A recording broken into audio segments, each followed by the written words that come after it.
Hello, in the box, which is always black, but there might be a silver camera inside as well, so take a look in the color on the lower right side. You will find a quick manual, a hand strap, a standard power plug, the BLG-10E rechargeable battery with its 1025 mAh, a micro USB cable for charging and connecting the camera with your computer, and this hot camera model.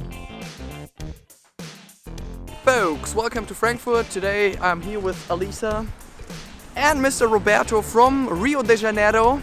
We're going up on some of these skyscrapers right in front of me to test out the Panasonic DMC-ZS100.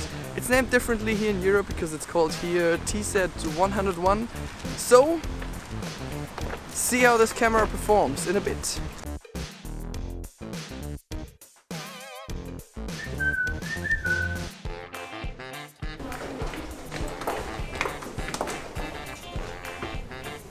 So we're in Frankfurt at the Main Tower to test out the Panasonic ZS100. See how this little beauty camera performs, and especially we test out the zoom on top of this platform here. It costs around €6 to get up here, so it's worth the money. You will get 9.1 to 91mm, which is equivalent to 25 to 250mm. The fastest aperture in wide angle is 2.8, and the more you zoom, the less light will reach your sensor. So you end up with a maximum aperture of 5.9. That is 10 times optical zoom, and using the intelligent zoom is 20 times. The lens moves out a lot, but anyways the camera is still light. Just 11 ounces including the battery and the SD card. Unfortunately I did not find an ND filter for the filmmakers of you. The ZS100 measures 4.3 inches in length, 2.5 inches in height and 1.7 inches in depth. It may fit in your pocket as well. On the lower side you have a standard tripod mount. Besides that you have access to the rechargeable battery and the SD card slot. I suggest the SD card with a high transfer rate. On both sides there are mounts for a carrying strap, a micro HDMI port and a micro USB port. The extra pair of battery costs around 50 to 60 bucks. To save this amount of money you may use a power bank to charge your camera wherever you are via USB, and you may charge this camera while sitting in your car, you may charge this camera while in the aircraft, or wherever you have a USB port you may charge this camera also with your computer, and that's actually a pretty cool thing, isn't it? The ZS100 feels just great in your hands. At the front we have a nice and soft bulk, unfortunately without gumming, which would look bad by the way. The Panasonic ZS100 is equipped with an integrated flash as well. It feels valuable and gives the best results by a digital camera that I know, so well done. The ZS100 is equipped with an electronic viewfinder that measures 0.2 inches, has 1.16 million dots and gives 100% coverage. Besides the electronic viewfinder you may also use the 3-inch TFT LCD touch display as well. It has a resolution of 1.04 million dots, so photos and videos are displayed very sharp. Well, the Panasonic ZS100 offers 4K video with up to 25 frames per second. Full HD is possible with a maximum 50 frames per second in interlaced or progressive. It features also a high-speed video mode with up to 100 frames per second for stunning slow motion videos. You may record videos in MP4 or AVCHD.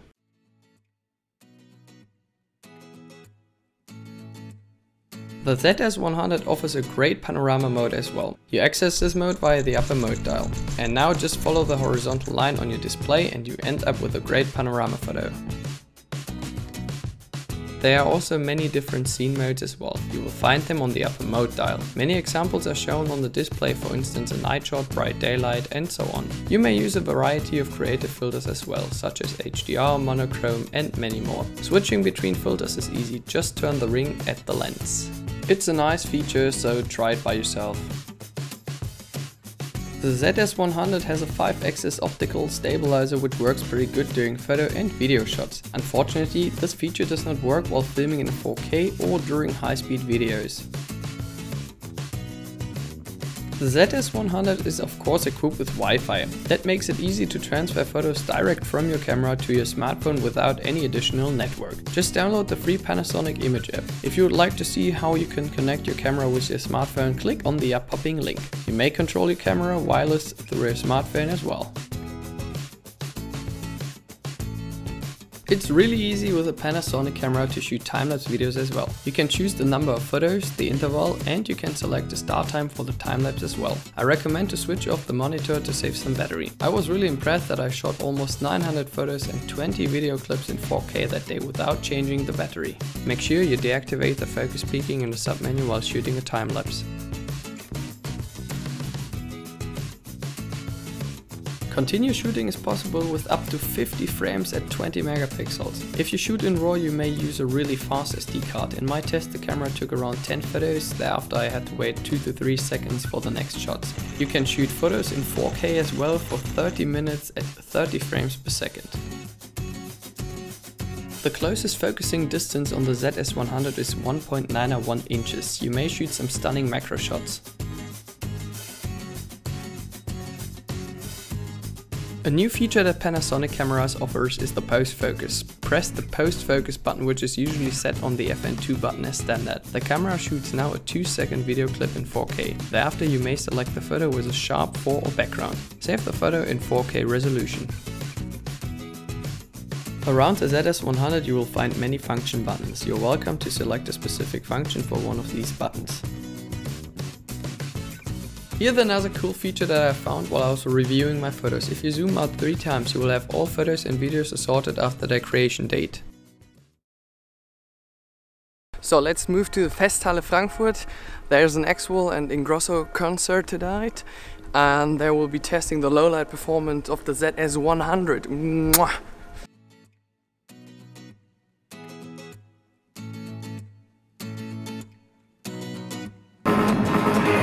The lowlight performance on this 1-inch sensor camera is stunning. The ZS100 keeps the details till ISO 3200. If you not plan to print those photos on a big canvas, you will have fun watching your concert photos even till ISO 12800 on your smartphone or computer.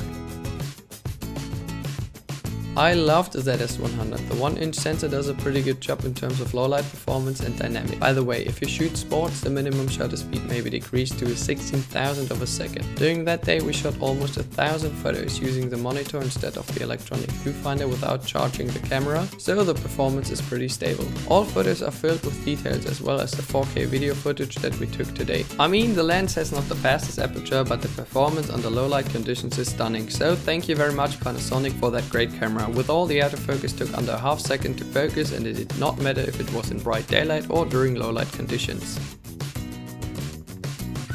And of course you may use the ZS100 as a vlogging camera as well, but I mean it does not offer a flippy display, so you're not aware of what you're shooting at the current time. So I hope you enjoyed this video. See you...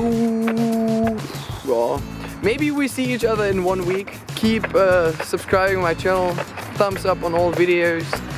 There are many photos that I took today with Roberto and Alisa, thanks to them.